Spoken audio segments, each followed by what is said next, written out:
Let me start. My name is Jim Daniels, and I'd like to tell you just a little bit about my background and why this topic is so important. When I started my career, I started at a four-year university. I started out as a counselor, working in a grant program and worked my way through. And my first real position as a manager was being the Dean of Academic and Student Affairs at a small branch campus. So I had a chance to sit on the academic side and on the student services side. And I did that for probably about 5 years, and then I became a director, actually a dean of a campus, a small branch campus of my own, which was probably 2,000 students, where I got a chance to do the academic, student affairs. I got the chance to do building of the buildings, I did the inspections, I did literally all three of the what we call dean's positions. From there I've been involved in student life at Fresno State and seen a whole area of that piece, and then again I kept working towards working with academics, and again here, as I come here, again I'm working with the academic side and the student affairs side. And so my heart's really deep into this, about how these things come together and they should function. And so what I kind of started, and I was speaking earlier about, was the idea that the colleges have changed over the years greatly. When we first started, universities used to be very much like, almost like monasteries. You had faculty, which were the sacred faculty, and they lived on campus, they worked on campus, and student affairs really didn't exist much then. They didn't have things like career services. They didn't have things like academic life, you know, but that sort of evolved over the years. And with that evolution, the schools and colleges really took on to a greater extent a business model. And that's how we got to where we are today. Everything is departmentalized. We have a career department, we have an admissions department, we have a registration department, financial aid department, and we broke everything into departments, or very much like a bureaucracy, and so that's what kind of sort of separated us to a greater extent. I really wanted this to be kind of a dialogue as opposed to me just talking at you, but I did bring some thoughts and some things, just some basic stuff that I wanted to sort of cover. One of the things is, right now, more importantly than any other time in our history, we have these drivers, and perhaps you could also maybe even add more to those. But some of the student success drivers right now we're facing are graduation rates and retention rates. Many of the schools right now are going to have their funding based, go on up here, based upon the graduation and retention rates. That's how they're going to fund us. They're looking for more, to a greater extent, down here, accountability, measuring success and measuring of what we do. This is a whole turnaround. It started probably about the early 90s, and they started talking about outcomes assessment, if you remember that, and we're still into it, learning outcomes, learning assessments. Now we're into graduation rates, counting, those kinds of things, our budgets, and then of course the pie is getting smaller. You know, these are some of the drivers: fixed costs versus programmatic costs. Keeping the doors open. The Dean of Administration will clearly tell you we have to keep the lights on, we have to heat the buildings, we have to clean the buildings. And those are fixed costs, but we're also facing, you know, how do we do what we're supposed to be doing? The programmatic pieces, such things as keeping our programs together, whether it be tuning pianos, whether it be creating new programs, whether it be putting on plays, whether it be doing any number of things. Programmatic costs are very important to us. And then of course last, staffing. You know, we need to do more with less. I think of all of these things, these tend to be the drivers that drive us towards working together more as a group than in the separate, because there just isn't enough budget and there's just not enough people. And we see this every day as we look at our lines that, you know, whether it be counseling and advising, admissions, records. I mean, you could ask any of the directors on the student affairs side and they'll tell you we're shorthanded. But you jump over to the academic side and they're going to tell you the same thing. We would love to have a webmaster. We'd love to have more people in the learning centers to help people. We'd love to have extended hours in the library. And they'll tell you the exact same thing. So these are some of the drivers, I think, that we're facing that pushes us towards a more collaborative relationship. Walls. This is one of the things in my title. I talked about breaking down walls and building bridges. And one of the first things that we struggle with is what I call identity. Who are we in the organization? The organization has always been, and people say this often, is that the faculty is the heart of the organization. And student affairs was more of an afterthought. Well, that may not technically be true, because the real heart of the organization is all the people. All the people, from the first person that student meets to the last person they shake hands with as they cross the stage and they snap the picture, all of us are the heart of the thing. Structurally, there's problems with the way we structure ourselves, and most of all, communications. And let me go into a little more detail here. Faculty's identity has always been locked in tradition. And again, I'm trying to give some background here to what I want us to talk about.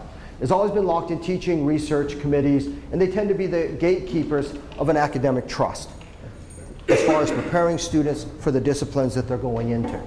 Okay, students' affairs has always been locked in change and ambiguity. For some reason, student affairs has always been kind of an anomaly. To try and clarify our identity, we created things like NASPA,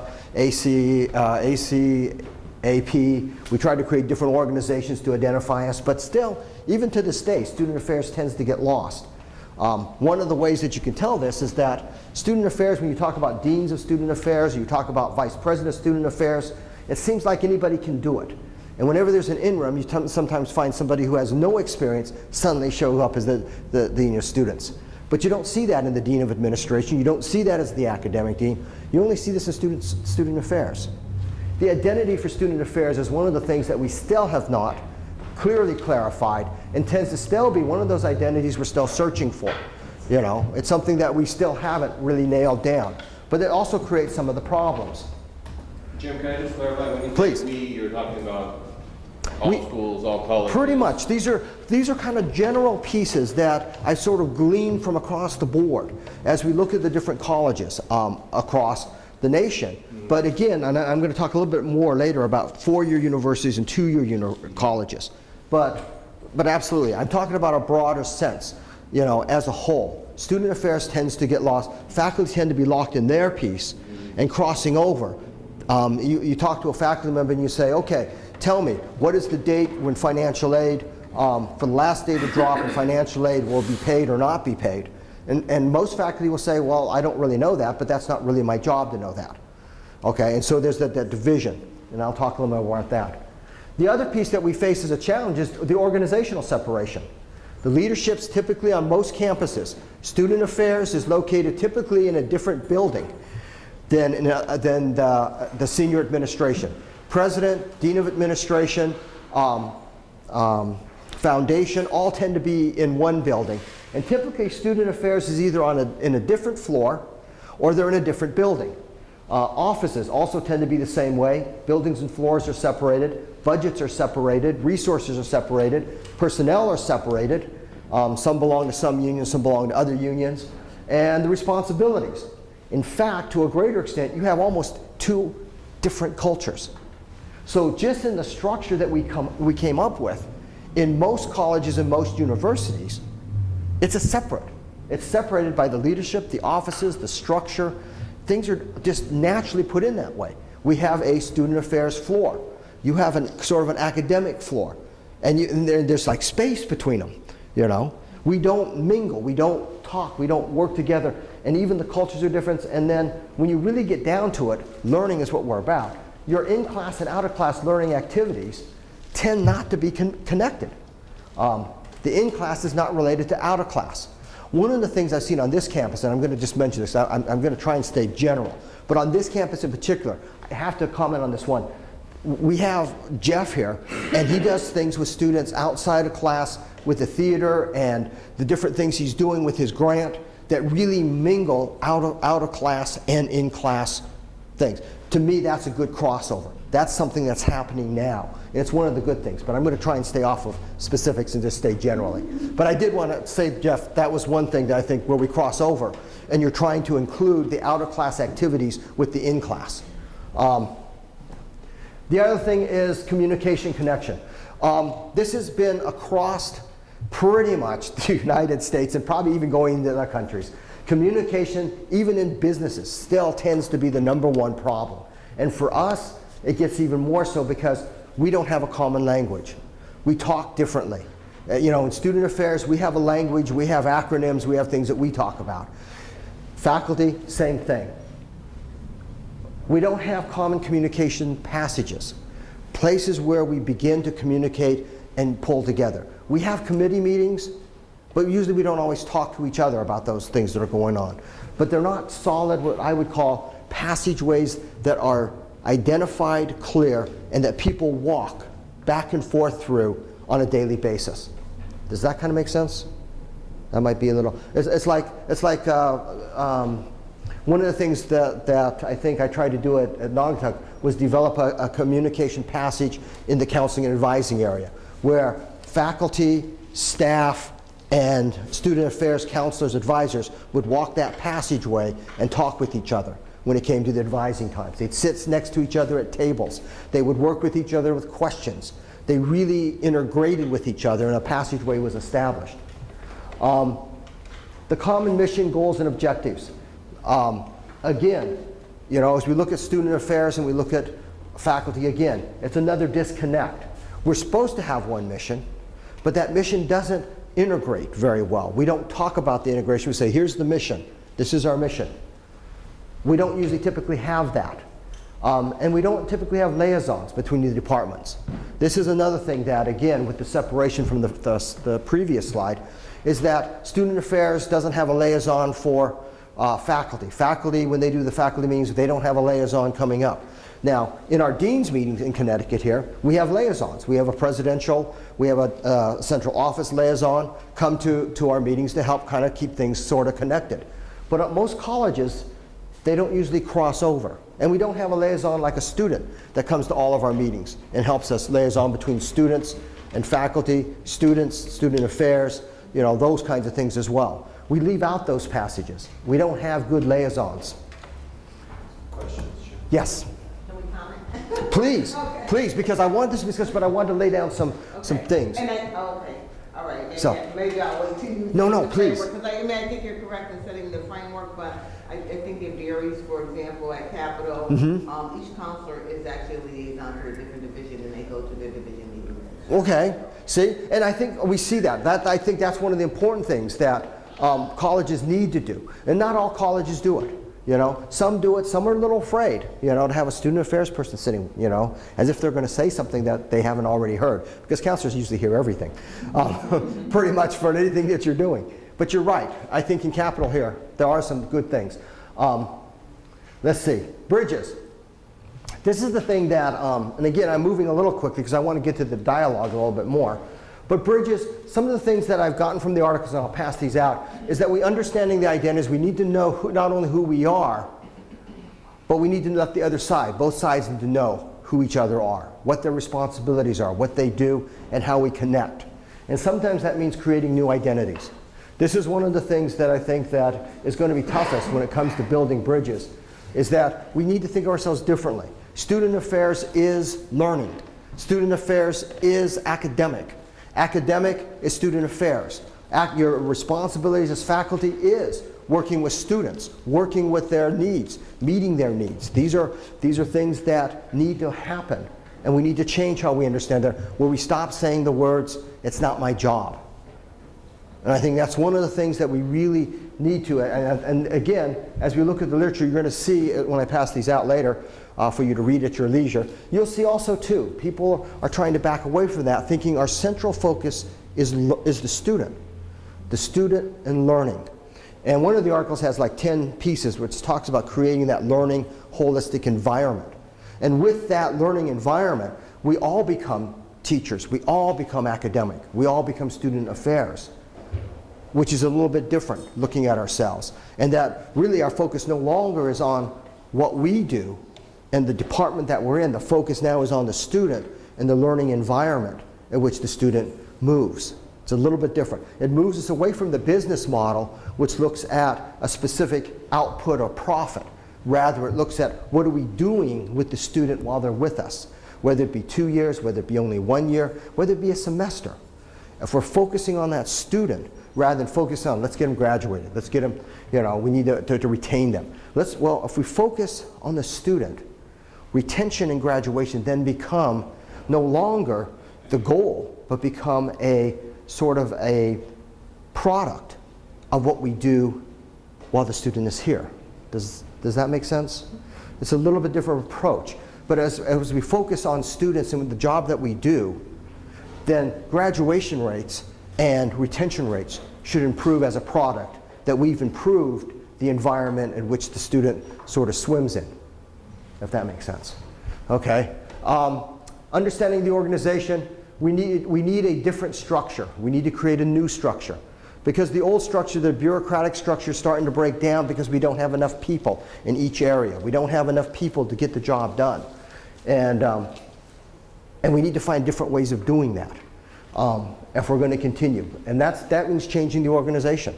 You know, what if you don't have all the different departments and people work and they move? One of the things that I did at one of the colleges I was at is we shifted people during peak times. We moved people whose jobs slowed down during the summertime, and we moved them into and taught them to do a different job during the peak times. Like in August when we really needed a lot more hands on board. You know, plus it enriched the jobs that the people were doing. They got a chance to do something a little bit different outside their job. But some of that things, that's coming up with a new structure. That's coming up with different titles and people participating. Understanding the way we communicate, we need definitely, and I think all three of my articles stress the idea of a common language and a stronger communication. That's one thing all colleges struggle with, but I know that we can do better, because we always can say we can do better. We have to begin to communicate with a common language about what our goals are, what our missions are, and what we really want to see happen. I'm going to go one more step here. I talked a little bit about understanding, who we are. I talked a little bit. I guess on this slide, I'm just going to jump to the bottom. We need to break free from our stereotypical identities and define ourselves based upon our mission. Out of all these articles and out of all the things that I've read regarding this, we have to have that common language that identifies a common mission. And then we need to translate that mission into what we do. Rather than letting our identities and our departments define what we do, we allow the mission statement and our language and our communications define what we want it to happen. Let's see. Understand the organizational. I wanted to go a little bit further and talk a little bit about culture. I had an acronym I was playing with earlier, and I was trying to think to myself, and I was talking to my wife about this one, and I asked the question. She says, "Can you sum this up very quickly about what all the slides you're going to do?" And I said, "Yes." I said, "All we need to do to make this work is to club each other." And she looked at me and she says, "Club each other?" I said, "Yes, because to club each other, there's something about this." She goes, "Well, explain it to me." And I said, "Well, C stands for the communication and culture. If we're truly going to make the organization work, we have to begin to communicate and understand the culture of the academic side and of the student services side. Start to understand what we do, the things that we face. It's easy to say, oh, look at all those lines out in front of admissions. But it's a whole different story to understand and be on the other side of the window and see the number of students that go through, to understand the kinds of things that they're facing, the language that's going back and forth across the window, and actually to be in that position. Understand each other's culture and the communication. The second thing is that this is all about leading and learning. Learning to lead again in a different manner. Learning and leading. And then I also put, it's the whole idea of a learning environment. Rather than thinking that this is a job I do, we need to think more about the global piece. And that's a learning environment. How do I, as an individual, communicate and contribute to a learning environment? And then past that, I put a U, which was understanding. If we're truly going to move as an organization, then we have to take time to understand. Not jump to conclusions, not jump to saying, oh, so-and-so didn't do this and so-and-so didn't. Doesn't matter. We have to understand how the organization works as a whole. Understanding each other's in the situations, going back to culture, but also to getting past all those underlying things that we call tradition and say, oh, they've always been that way. That's not necessarily true. They might have always been that way, but there might be a reason for that. It's like when you go into a new job. A lot of times I see young administrators get on a job and the first thing they want to do is make changes. Well, you can't do that. You've got to listen and understand not only what's going on the above, but what's going on underneath that, the underlying principles, how we got to where we are.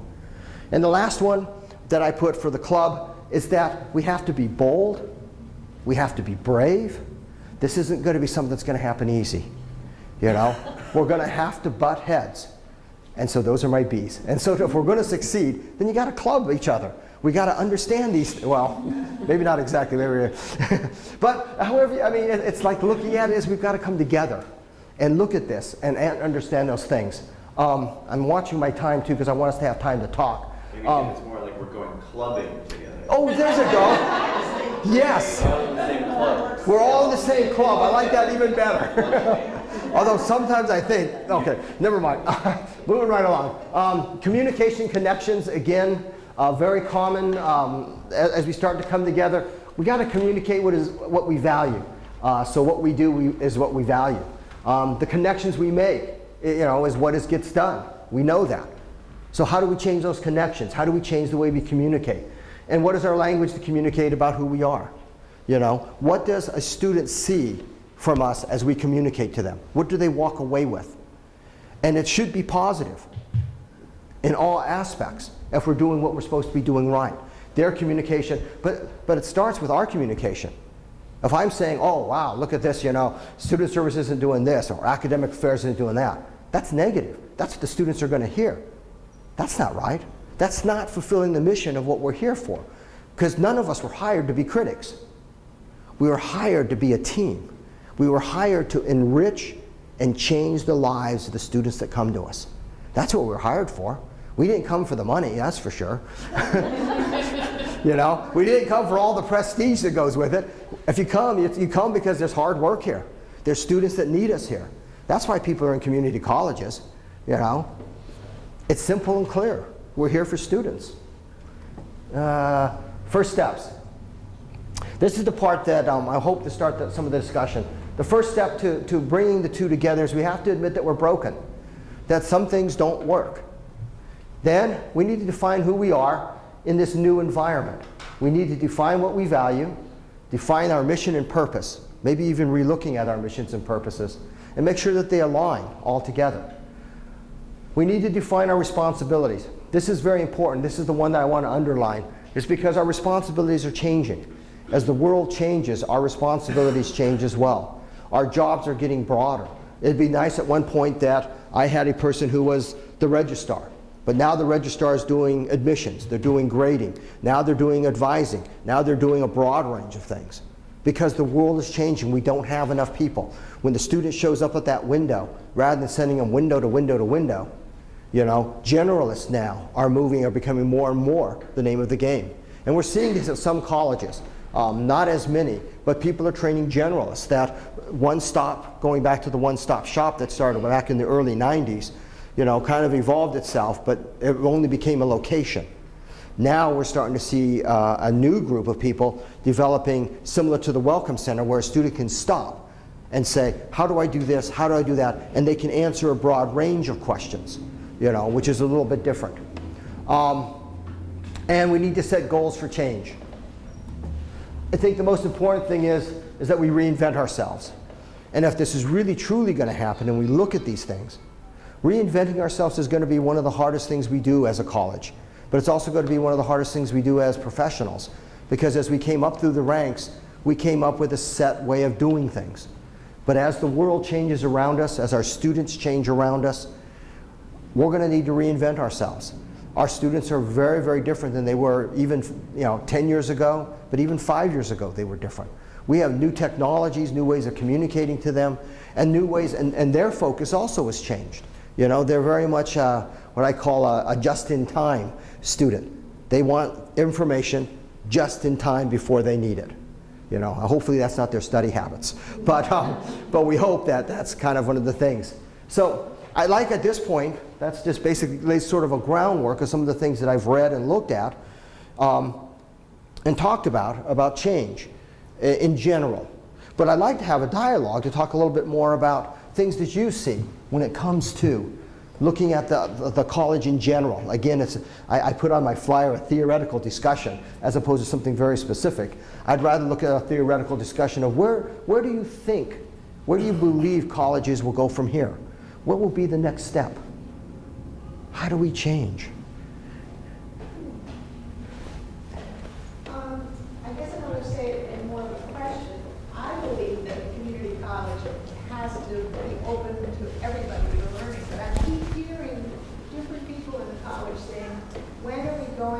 start being selective, because I can't take having a person in my class who is non-responding. A non-responding student takes up space. Right. And how are we going to reach an agreement on that? That's I a mean, good- it seems like fundamental agreement, and we need to have an agreement on that. I think that actually, believe it or not, that's addressed in one of the things where student affairs and academic affairs can begin to cross over each other, especially in the areas of, for those students who come into us with very, very low test scores. And we're talking test scores probably that put them in the lowest developmental. Could be even that they read and write maybe at a 6th grade level or possibly less. Well, that student's going to, if we're going to help that student succeed, it's going to take more than just one class with Kevin saying, okay, you're going to be able to read, bam, boom. You're going to be able to understand comprehension, boom. It's not going to happen. That's the thing that we're changing, is that it's got to be an environmental thing. It's got to be, the college has to become an environment of learning. And that means at all levels. Everything from the time when we bring them in, testing, support services, and they're talking now about learning communities is one of the things that we do here, but learning communities is one of those ways. We're talking about supplemental instruction. We're talking about stronger tutoring and advising, but a broad range of crossing over services to help that student. Because that student will not survive if we can sit continually being just a departmental thing saying, well, you know, that student's not really our problem. That's Ray Hughes' problem. He's in developmental. Let him take care of it. We got to stop that. It's not going to work. That student's not going to be successful. And that means that changes, you know, that's serious to me. That we can't overcome our own departments, overcome our own areas, and that we've not designed the college. I think that's one of the changes, because the students are coming to us less and less prepared. But it's all over America. Yeah. That's frightening. I mean, if you talk to a lot of the folks, they're going to tell you this is an epidemic proportion. So we need to rethink our strategies as a college. We can't say, okay, you know, let's throw in a bottom line and say anyone who doesn't score this high, they don't come here. And some are thinking about moving that direction, which I will adamantly, you know, fight against, because I just think that's so wrong. Because of that group they're talking about, I believe the statistics, Alfred, you might know this better, but I thought it was like 5% will make it through. It's a small amount. But if you're part of that 5% and you get eliminated, something's seriously wrong with that, us as an educational institution. But for us to meet that student, we're going to have to change. Doris. But that is a fundamental issue. And last year, you may remember that then Chancellor Herzog brought together a council of academic student affairs. So we spent nearly a year looking at this and looking at the stats in Connecticut. And in Connecticut, the figure is 3%. Is it 3%? 3%. I knew it was very low. Students who have to take 2 or more developmental courses have like a 3% chance of getting 2 credit-bearing courses. So it's a Now, those who have been with the community college movement for 102 years, or rural community colleges are, I mean, you know, that's at the core of what they believe in terms of open door admissions. So we didn't come to a decision, even though the chancellor did charge us to submit a report to him in April, which our joint councils did. You know, nothing has exactly come from that yet. Yeah. But, you know, it is time we certainly had that conversation. And, you know, I think we have to find a balance between what do we do with these students who fit into that. Yes. You know, find another way to serve them. Exactly. As opposed to putting them into situations where we know that 97% are not going to be successful. Right. And I think that's part of the reinventing ourselves, because this problem, as it escalates, we as, to a greater extent as colleges, we're not prepared for that. We're talking a very low student. That means us redesigning, reinventing, reorganizing our resources, re-looking at how we as a college respond to an epidemic problem. You know, is the problem to eliminate the problem by just saying, okay, we put a cutoff score, or is the real answer, because we're educators, let's take the bull by the horns, so to speak, and say, what do we need to do to revamp ourselves? But this is part of the student affairs and the academic side working together, because this student, if they're going to be successful, there's no other way you can do it. You know, if you just put it off on one side or the other, it's not going to happen for the student. The student can have all the best friends in the world in student affairs, but if they're not passing their classes, they're not going to succeed. End of story.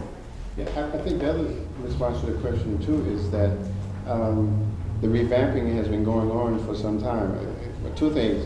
One, I think, is that student affairs professionals have increasingly come to the realization that there is a pedagogy in the area of student services, student affairs, and that it's academic in nature as well. And so the new trainees coming out of the student affairs degree areas are certainly emboldened with the notion that they are not just service deliverers, but that they have something to teach and can embrace the learning. The other piece that relates to that is that some colleges, not enough, I don't think, but some universities in education programs, teacher education programs, we have incredible specialists who are excellent in their content specialists, but are not necessarily trained in classroom management. And teaching is increasingly becoming, well, I say increasingly, but I think that many of the earlier teachers had to do it all anyway because they took the individual from home and did it all. But then professional teaching became much more exclusive in the sense that it was delivery of information rather than embracing the whole person and integrating the student services with the academic piece. And I think what we haven't done perhaps is a good job of providing the kind of in-service training for content specialists who haven't had the training and therefore don't see themselves necessarily having the time to integrate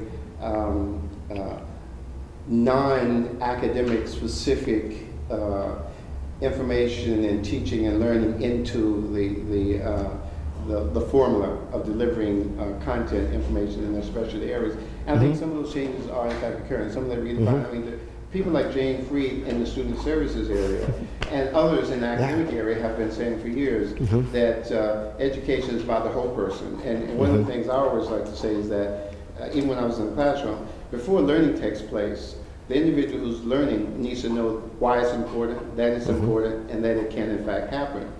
And many of our young people, and we know who we receive, but unfortunately, they get the message even from us. You don't have it, you're not quite there, but we're going to teach you at whatever level. The problem is that that level is not necessarily consistent or compatible with what we know is coming in, and we don't have all the training necessary to bring those people together. I think we're doing more and more of it. Yes. And instances like this gets academic and student affairs professionals together to realize we're not each other's enemies, that if we really look at it, the whole person depends upon all of us. And content knowledge isn't going to be obtained at the level to the degree that we want if all that other stuff isn't dealt with as well. And I think we're trying to prepare more people to be able to deal with that. And we can't just throw out everybody who's already a content specialist, been around for 100 or whatever years. We need to empower them to be able to do what they do and already do well, but to know that perhaps it's a cyclical process that now we're returning back to work. We really do have to educate the whole person. They may be adults in age, but they're still young in terms of the world of living, and we have to provide them with that. I think it's also, I think one of the things you hit, it's an example of a skill set that we want the students to have, we also must have.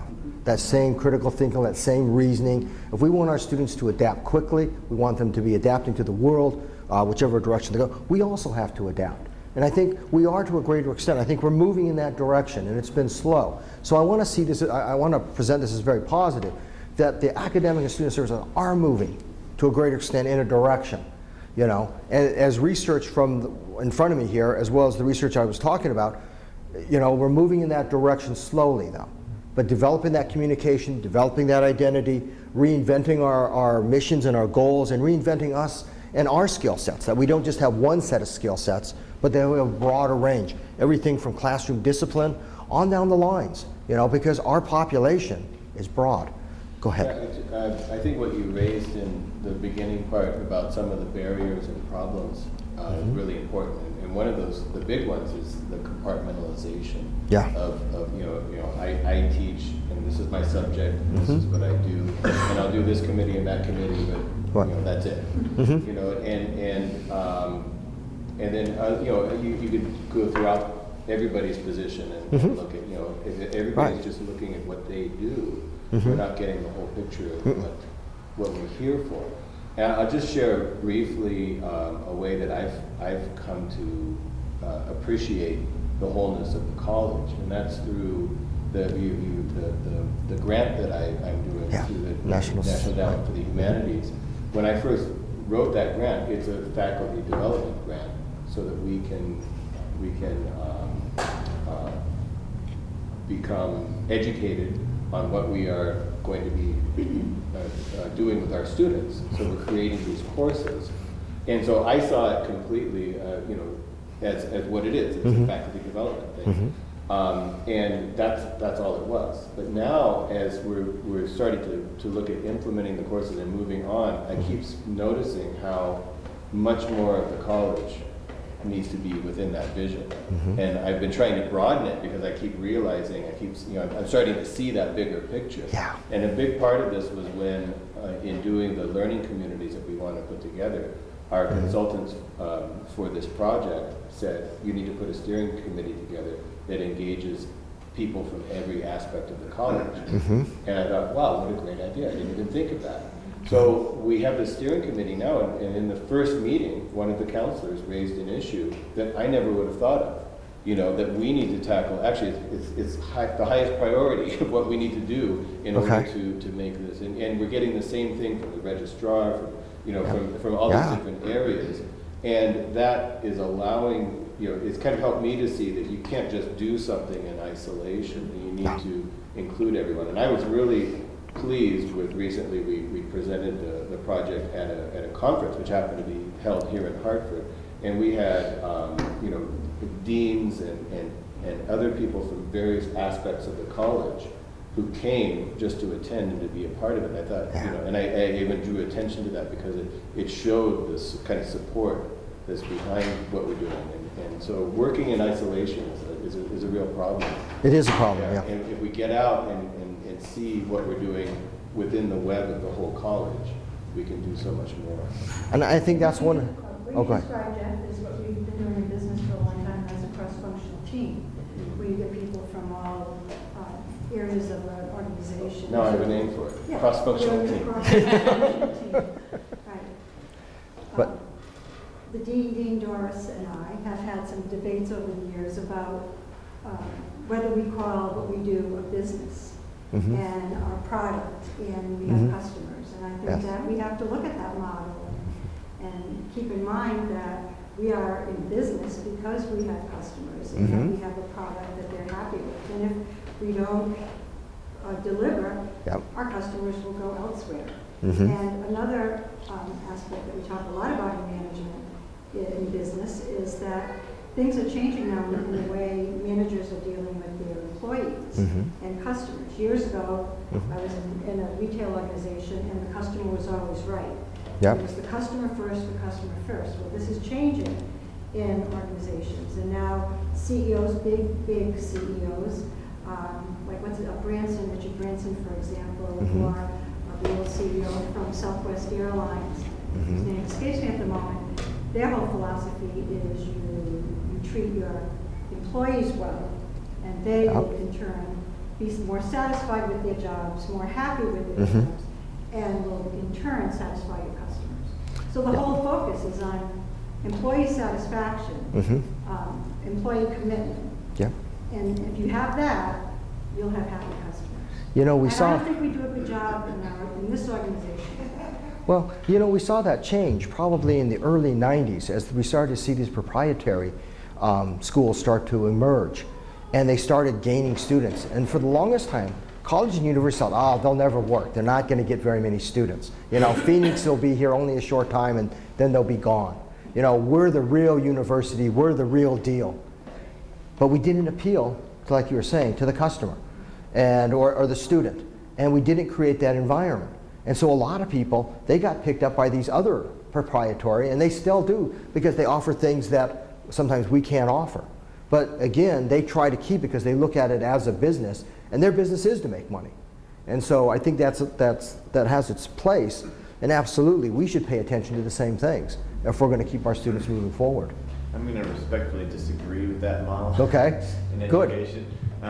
But I'm not going to belabor that point, except to say I just don't think it's fundamentally the same thing. I don't like to think of my students as my customers. As a widget?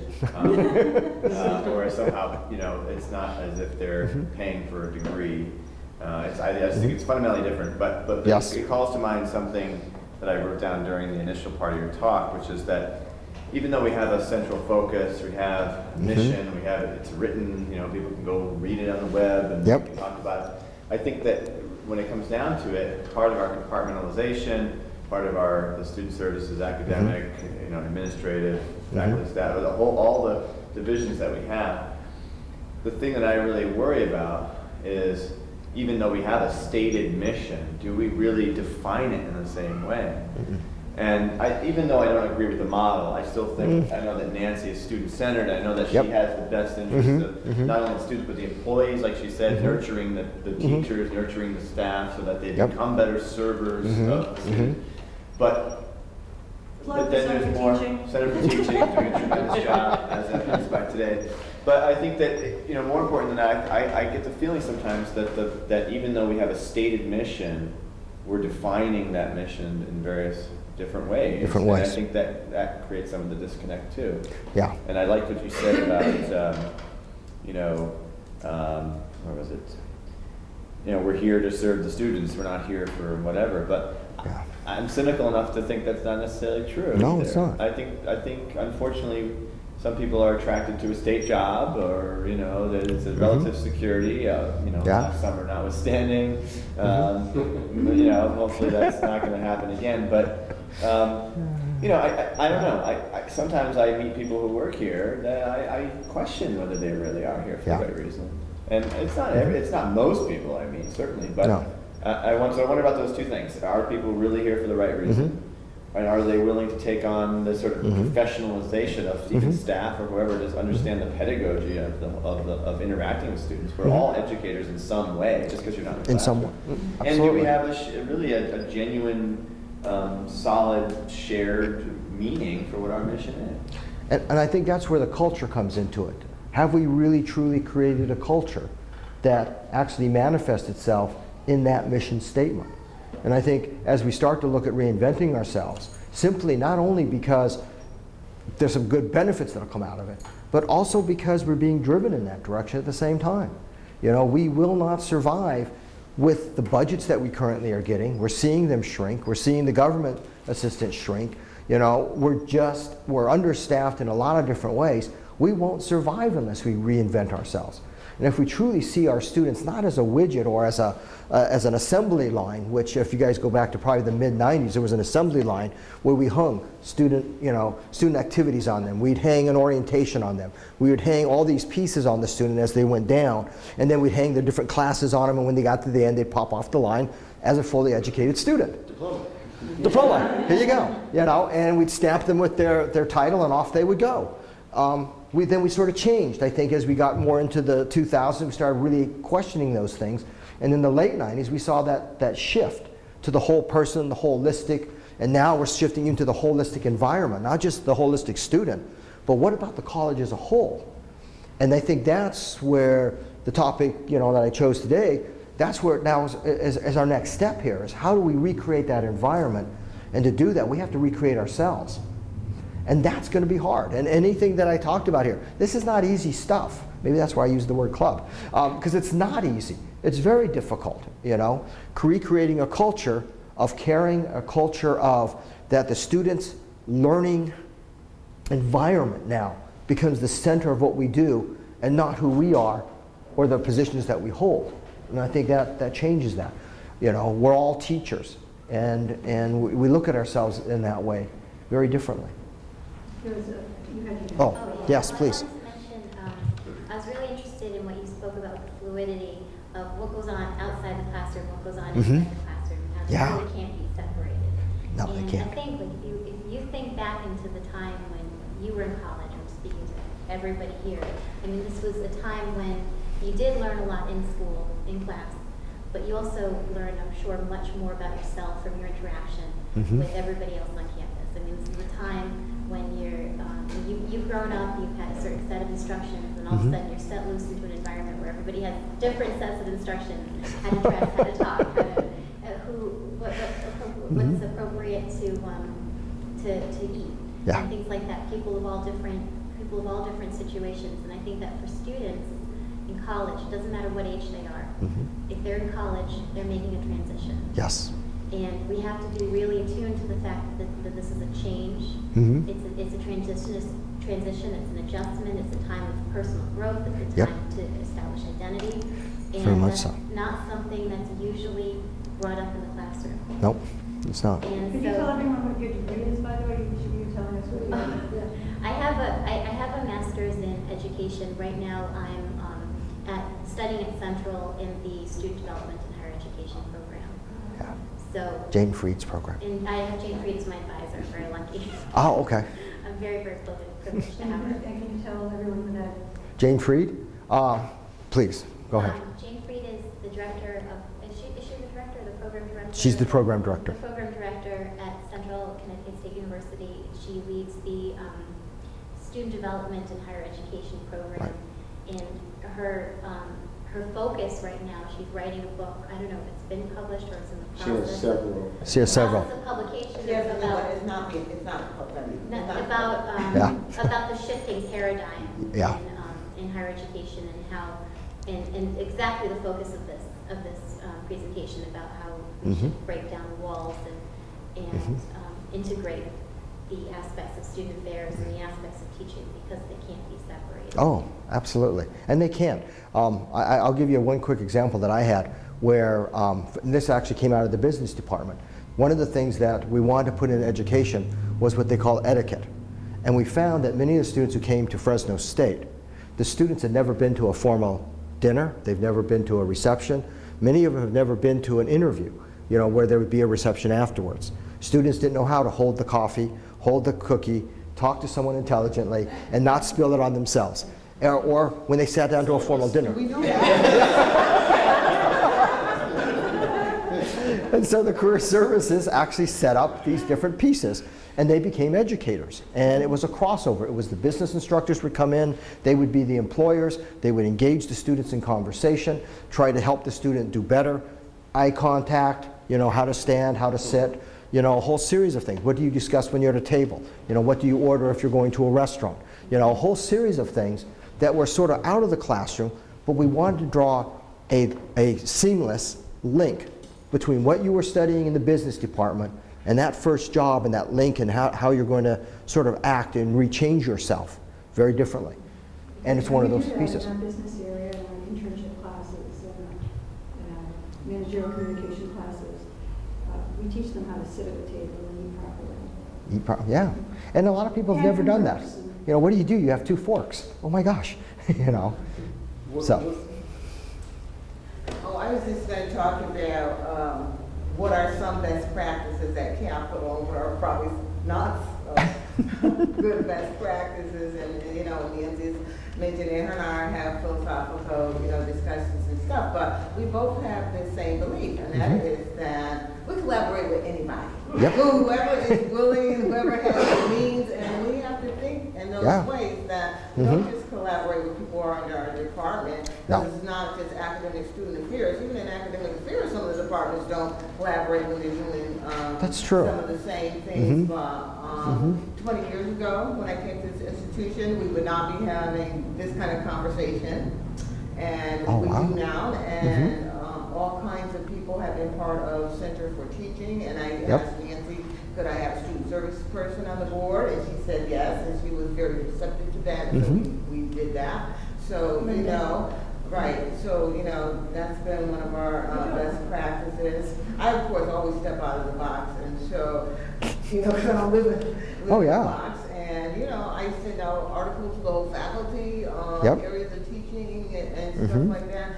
We have some of our other best practices have been having an honors committee, which was academic and student affairs, having a transfer committee that was equally members of, you know, academic and student affairs, and so we've seen a lot of that lot of Our that. learning has come out of things like Achieving the Dream or having a Title III grant. So I've seen a lot of, Yeah. cross. And even, of course, our whole advising thing where Oh. Marshall Davis Yes. co-leading and, so like I said, we've had some other nots, so. There's some of those things. Best practices with some other things that we've done and totally. Oh, absolutely. Total isolation of. I was just wondering if maybe we could brainstorm a bit on what are some ways that we could improve the integration. Okay. And one of the things for me is actually getting to know people in the school. And that started to happen for me when I started serving on search committees. It was my first opportunity to get to know people other than, email, which is basically not getting to know people. And I found that, I think a big part of it might just be something even I was just thinking maybe organizing something social where we actually, What? we do have like the Socialize? Yeah, we do have the Christmas luncheon, but something, even simple like now and then where we just actually get to know each other. But I was wondering, what are some other things we could do? The first thing that came to mind when you said that is maybe, of course, my business, going back to business, but maybe a task force, cross-functional based task force where we get people like we have here from student services and academic side to brainstorm ideas for best practices or improving practices. And academics, I still don't think I'm one because I'm more coming to the business side, but I think academics are, we tend to complain about, we complain about things that we don't really know a whole lot about, and so student services may complain about us, we complain about student services, but we don't know, we don't know what's going on with them. So we're so quick to complain and talk about maybe lack of a service for a student or something like that, but we really don't know what goes on that side. Going back to treating employees well, so that we treat customers well. So maybe a task force to look at these nitty-gritty ideas, because we've heard complaints a lot.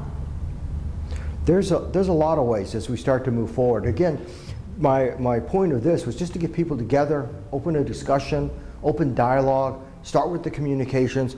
There's lots of stuff we can do. Going back to Doris, the best practices, there's so many best practices out there.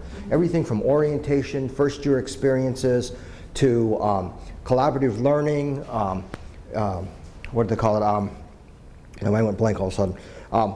Learning communities that have both learning in the two classrooms, but also have a component of student services. We see a lot of things happening that happen sporadically all over the states, but we don't pull them into one place. Say, we could do that here. We could do this here. And I think maybe to some extent Nancy might be for a later discussion, is really pull together a task group and say, how can we begin to create that learning environment for that whole student that we're trying to educate and teach? How do we create that environment? And believe me, it's a tough task. Yeah, I think, Nancy, something that we don't want to turn loose either, is if we create environments in which they're not so much complaints, but where we can really do a kind of constructive criticism with each other, because having been in both sides, been in the classroom and the other, when we do those complaints, we tend to then develop our own defenses. And instead of listening to each other, we tend to hear all of those complaints. And a lot of times, creating committees, one of the common things that I did when I used to be a dean of student was to create a joint committee of student and academic affairs who develop objectives for the year together, because what we're attempting to do isn't that different. We're trying to create student learning environments that are healthy and productive. And if we look at it from both areas in the whole arena, then we're likely in those communications to come up with things that we can mutually do to make that environment more productive. The problem is always, it's a very sensitive thing to criticize each other across lines, because traditionally we tend to take them very different stances. And when we hear the criticism, we tend to then create our own little walls, and we're not able to hear each other then. Because they're really not pointing fingers at any one individual, saying this happened. If a student comes in and says, and I have a student, even since I've been here working, and I used it in a case in which I did a presentation in Virginia, at the University of Virginia, talking about recruiting, retaining, and graduating at-risk students, was a So student. teaching workshop for us. So, yeah, semester. That wasn't Okay. what I was at. Oh, yeah. But what I used was the student got off the elevator, and from that moment to the time that the student finally got to me, the student had a negative experience with almost everybody they came into contact with. There were, I think, there were 2 or 3 individuals that they came in contact with that was positive. You got the individual, someone else, and then eventually got down to me. And the individual was saying, I'm leaving this place. She stayed because there were some individuals who had, but there were some mistakes that were just really bad human relations type things. But that happens not just here, it happens anywhere. Right, right. The problem is being able to talk to each other and say, you did this happened, not you did this happened. Right. What do we do about it? Because, and of course, obviously, I talk with a lot of people, but you have to be careful that it doesn't become an accusation. So we need to create environments where we can have that kind of experience. We can take an example, because we do celebrate. At Darkest Part, we celebrate the things that are good. The problem is we find it very, very difficult to talk about some of those things. And we're sort of touching around it today. You know, That's tapping what around I was it. saying. That's what the It's words hard to are. talk about those kind of But I think things. it's important that we understand Right. where each other's coming from, Right. so that we can analyze the complaint. Right. I have Jackie. Just to add to the narrative's point, one of the things we haven't done in the past, and we haven't done recently, is coffee hours. Yeah. And create an opportunity where, once, a couple of years ago, there was something, everybody would come down to the second floor, or would like the opportunity to go There you up go. to the other floors. Each floor could host, because I remember when I was chair of College Affairs and FSSD, we made it a priority to do things where we could engage both sides of the house. So maybe, Wonderful. I don't know if you want to reinvent the wheel, but maybe put it back to College Affairs or FSSD to create opportunities or put it on their agenda Yeah. as There a we go. priority. Well- Because that's a And common maybe we interest. could do it with the science teacher and, Yeah. Right. In looking at our time, I want to be respectful of your time. I want to first thank you all for coming, but I want to also say that my goal as a catalyst to get the conversation going, it appears that it seems to have worked. I've got 3 articles here, but I only planned like 15 people, and a bunch of people came. But I do have some articles if you're interested. I have the one on Powerful Partners Shared Responsibilities. This was a joint task force report. I also brought one, Increasing Collaboration Between Student and Academic Affairs, Application of an Intergroup Model. And I brought this one too, the National Dialogue on Academic and Student Affairs Collaborations. I got 15 copies, but if you'd like to come and get one and read more, I'd love to have you come and get them. I only brought 15 copies, and I can make more if you need them. But again, I want to thank all of you for coming and enjoying this. The conversation was excellent. And again, thank you very much.